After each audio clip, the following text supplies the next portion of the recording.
తల్లి జన్మనించినప్పుడు కేవలం ఒక ప్రాణం పుడుతుంది. ఎప్పుడైతే బ్రతుకు మనకు కష్టాల్ని ఇస్తుందో అప్పుడు ఒక జీవితం పుడుతుంది.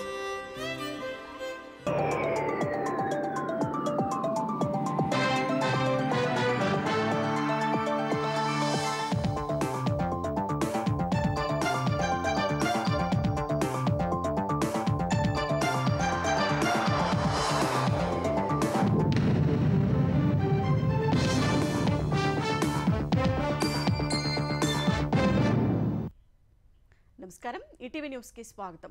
అహ్మదాబాద్లో జరిగిన విమాన ప్రమాదం మాటలకు అందని విషాదమని ప్రధాని నరేంద్ర మోదీ అన్నారు. అంతమంది ప్రాణాలు కోల్పోవడం తనను తీవ్రంగా కలిచివేసిందని చెప్పారు. ఈ ప్రమాద వార్త విని దేశమంతా దిగ్భ్రాంతికి గురైనట్లు పేర్కొన్నారు. అహ్మదాబాద్లో విమాన దుర్ఘటన జరిగిన ప్రాంతాన్ని కేంద్ర మంత్రి రామ్మోహన్ నాయుడు, గుజరాత్ సీఎం భూపేంద్ర పటేళ్లతో కలిసి ప్రధాని ఇవాళ పరిశీలించారు.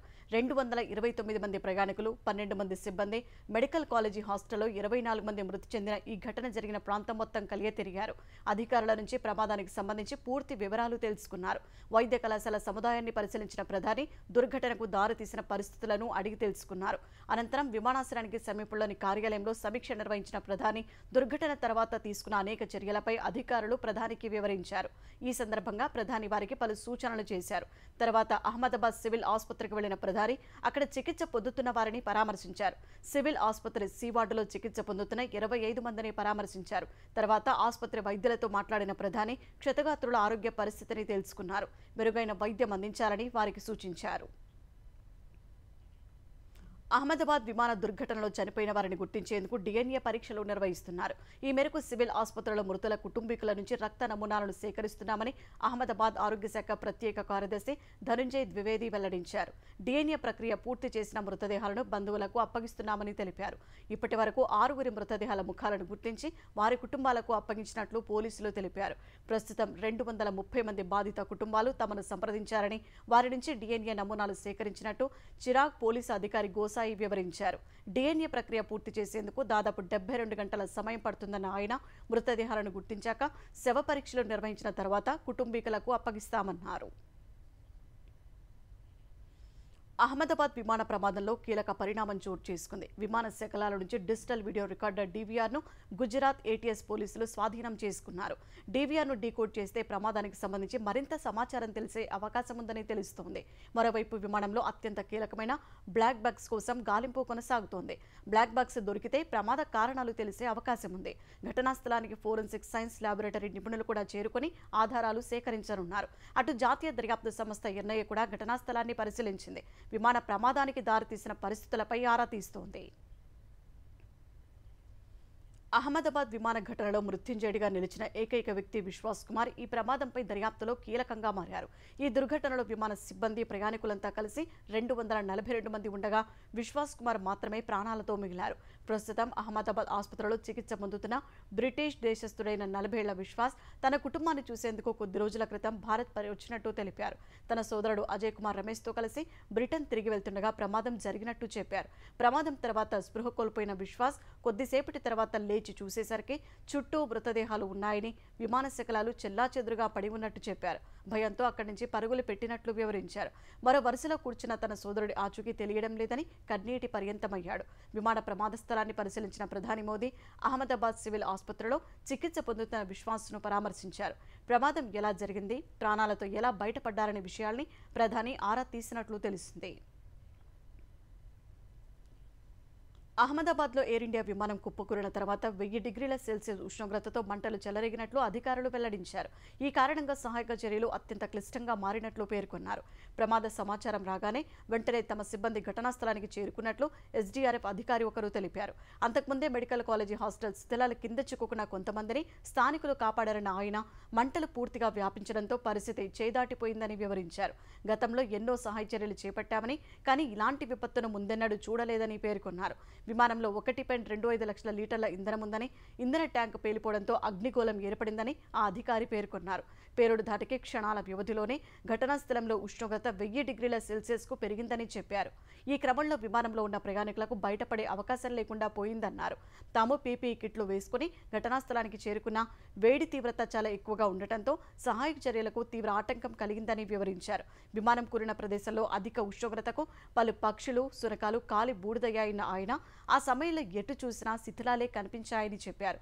ఆ శిథిలాల కింద తీవ్రంగా కాలిపోయిన ప్రయాణికులను గుర్తించడం సవాల్గా మారిందని ఎస్డీఆర్ఎఫ్ అధికారి ఆ భయానక దృశ్యాలను గుర్తు చేసుకున్నారు.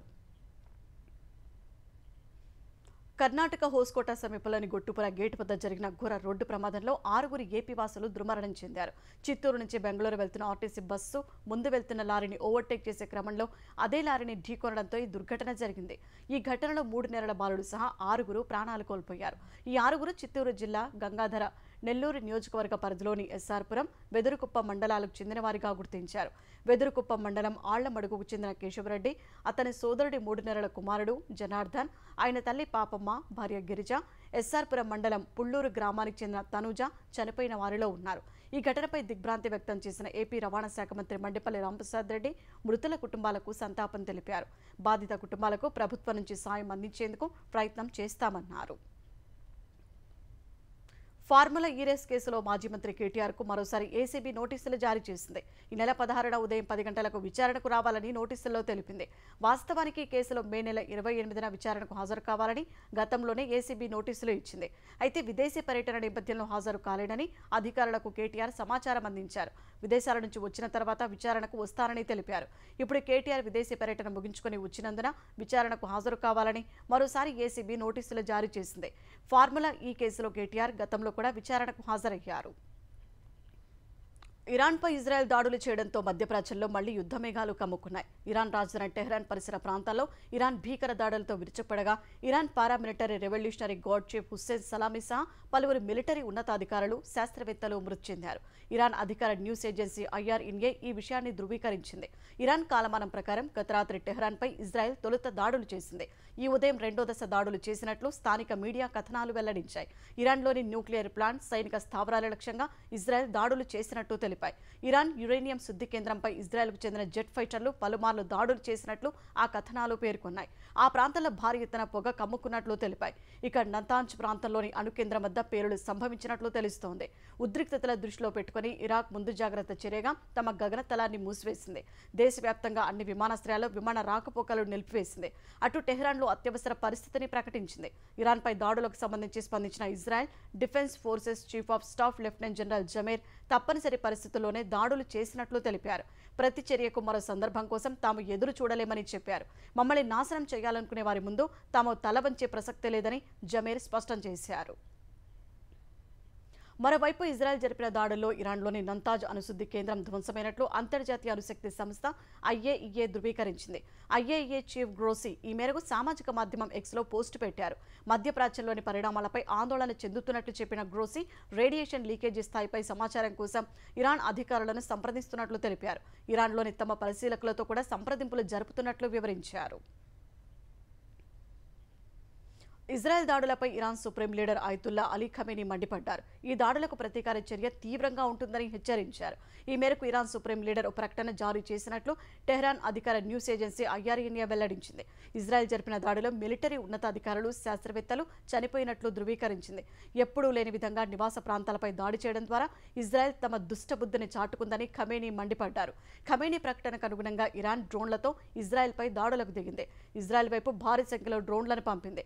ఇరాన్ ప్రయోగించిన 100కు పైగా డ్రోన్లను తమ డిఫెన్స్ వ్యవస్థ సమర్థంగా కూల్చినట్టు ఇజ్రాయెల్ వర్గాలు తెలిపాయి. ఇజ్రాయెల్ భూభాగం వెలుపలే డ్రోన్లను కూల్చివేస్తున్నట్టు పేర్కొన్నాయి. ఇరాన్ ఇజ్రాయెల్ పరిణామాలపై స్పందించిన భారత విదేశాంగ శాఖ ఇరు దేశాలు చర్చల ద్వారా సమస్యను పరిష్కరించుకోవాలని సూచించింది. ఇరాన్ అణుస్థావరాలపై దాడులు పరిస్థితిని నిశ్చితంగా పరిశీలిస్తున్నట్లు పేర్కొన్న విదేశాంగ శాఖ తమకు 2 దేశాలతో స్నేహపూర్వక సంబంధాలు ఉన్నట్లు తెలిపింది. 2 దేశాలలో రాయబార కార్యాలయాలు అక్కడి భారతీయులకు అందుబాటులో ఉన్నట్లు వెల్లడించింది. ఇరాన్, ఇజ్రాయెల్లో ఉన్న భారతీయులు సురక్షిత ప్రాంతాల్లోనే ఉండాలని సూచించింది.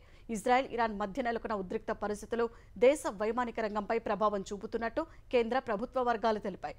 ఇజ్రాయెల్ దాడితో ప్రయాణికుల విమానాలకు ఇరాన్ గగనతలం మూసివేసినందున యూరోప్, మధ్య ఆసియా, ఇంగ్లాండ్ వెళ్లాల్సిన పలు విమానాలు దారిమళ్లించగా కొన్నింటిని వెనక్కి రప్పించినట్టు విదేశీ వ్యవహారాల శాఖ తెలిపింది.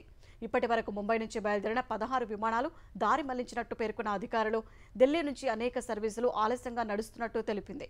ఇది దేశీయ విమాన సర్వీసులపై కూడా ప్రభావం చూపిందని వివరించింది. మేఘాలయ హనీమూన్ మర్డర్ కేసులో రోజుకు ట్విస్ట్ వెలుగులోకి వస్తోంది. తాజాగా సోనం సా ఆమె నియమించిన హంతకులు రాజా రఘువంశీని హత్య చేసేందుకు 3 సార్లు ప్రయత్నించి విఫలమయ్యారని పోలీసులు వెల్లడించారు. 4వ ప్రయత్నంలో హంతకులు హత్య చేశారని వివరించారు. హంతకులు తొలిసారి హత్యా ప్రయత్నం గువాహటిలో చేశారని, అక్కడే చంపి అతడి శరీరాన్ని పారేయాలనుకున్నట్టు తెలిపారు. కానీ ఆ ప్లాన్ వాయిదా పడింది. తర్వాత నంగ్రింట్ వద్ద అనుకున్న శరీరాన్ని పారేసేందుకు అనువైన ప్రదేశం లేదని వాయిదా వేశారు. మవ్లా ఖియాట్ వైసావ్ డోంగ్ వద్ద కూడా ప్రయత్నించారు. అక్కడ రఘువంశీ వాష్రూమ్కు వెళ్లినప్పుడు చంపాలని భావించినా సాధ్యం కాలేదు. చివరికి వైసావ్ డోంగ్ జలపాతం వద్ద రఘువంశీపై దాడికి దిగి హత్య చేశారు. సోనం రఘువంశీ పెళ్లి తర్వాత మే 20న గువాహటిలోని కామాఖ్య అమ్మవారి ఆలయంలో పూజలు చేయడం కోసం వచ్చారు. హంతకులు మే 19నే అక్కడికి చేరుకున్నారు. అక్కడి నుంచి సోనం షిల్లాంగ్ సోహరా వెళ్లారని ప్లాన్ చేసింది. ఫలితంగా అక్కడ హంతకులు హత్య ప్లాన్ రద్దు చేసుకున్నారని ఎస్పీ వెల్లడించారు. న్యూ డెవలప్మెంట్ బ్యాంక్ ఎన్డీబీ సహకారంతో చేపట్టిన రహదారుల అభివృద్ధి పనులు వేగంగా పూర్తి చేయాలని ఏపీ రోడ్లు భవనాల శాఖ మంత్రి బీసీ జనార్దన్ రెడ్డి అధికారులను ఆదేశించారు. విజయవాడలోని రోడ్లు భవనాల శాఖ ఈఎన్సీ కార్యాలయంలో రహదారుల అభివృద్ధి పనుల పురోగతిపై ఎన్డీబీ ప్రతినిధులు అధికారులతో మంత్రి సమీక్ష నిర్వహించారు. వచ్చే ఏడాది చివరి నాటికి ఎన్డీబీ రోడ్ల అభివృద్ధి పనులు పూర్తి చేయడమే లక్ష్యంగా నిర్దిష్ట ప్రణాళికతో సాగాలని ఆదేశించారు. ఎన్డీబీ కింద ఇప్పటి వరకు రోడ్ల అభివృద్ధి పనులు వేగంగా పూర్తి కావడానికి నిధుల కొరత లేకుండా ఎన్డీబీ నుంచి నిధులు తెచ్చుకోవడంలో ఉన్న సమస్యలను పరిష్కరించాలని అధికారులకు సూచించారు. ఆంధ్రప్రదేశ్కు చెందిన 2 సీనియర్ ఐఏఎస్ అధికారులు కేంద్ర సర్వీస్కు వెళ్తున్నారు. 2010 బ్యాచ్ ఆర్థిక శాఖలో అదనపు కార్యదర్శిగా ఉన్న జె నివాస్ను జనగణన కార్యకలాపాల డైరెక్టర్గా కేంద్ర సర్వీస్కు వెళ్తున్నారు. అలాగే 2011 బ్యాచ్ రిజిస్ట్రేషన్ అండ్ స్టాంపుల శాఖ ఐజీ ఎం హరి నారాయణన్ న్యూఢిల్లీలోని తాగునీరు పారిశుద్ధ్య శాఖలో డైరెక్టర్గా నియమితులయ్యారు. ఈ ఇద్దరిని వెంటనే రిలీవ్ చేయాలని ఏపీ సర్కార్ సంబంధిత శాఖలను ఆదేశించింది. జె నివాస్ స్థానంలో మరొకరి నియామకానికి చర్యలు తీసుకోవాలని ఆర్థిక శాఖ ముఖ్య కార్యదర్శిని సిఎస్ విజయానంద్ ఆదేశించారు. అటు స్టాంపులు రిజిస్ట్రేషన్ల శాఖ ఐజీగా వైద్యారోగ్య శాఖ కమిషనర్ వీరపాండియన్కు అదనపు బాధ్యతలు అప్పగించారు. మాజీ మంత్రి పేరినాని పాపం పండిందని ఆంధ్రప్రదేశ్ ఎక్సైజ్ శాఖ మంత్రి కొల్లు రవీంద్ర అన్నారు.